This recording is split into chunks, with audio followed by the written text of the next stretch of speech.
નમસ્કાર, જનતા એક્સપ્રેસ ન્યૂઝમાં આપનું હાર્દિક સ્વાગત છે। હું છું કિરણ બથવાર અને આપ જોઈ રહ્યા છો જનતા એક્સપ્રેસ ન્યૂઝ। આજના સમાચાર।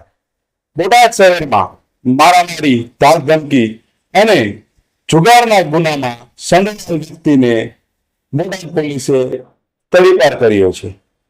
શું છે પૂરી વિગત, ચાલો આગળ જાણીએ।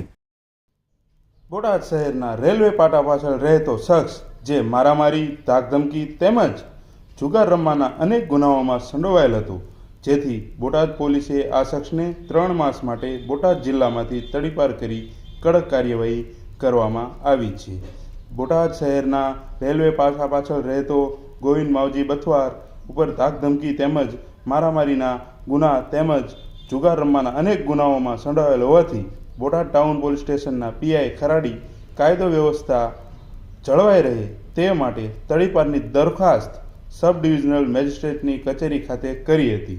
બોટાદ સબ ડિવિઝનલ મેજિસ્ટ્રેટ તડીપારની દરખાસ્તને મંજૂર કરી હતી, જેથી બોટાદ પોલીસે ગોવિંદભાઈ બથવારને તડીપારનો વોરંટ બજાવણી કરીને બોટાદ જિલ્લાની હદપાર કરવામાં આવ્યા।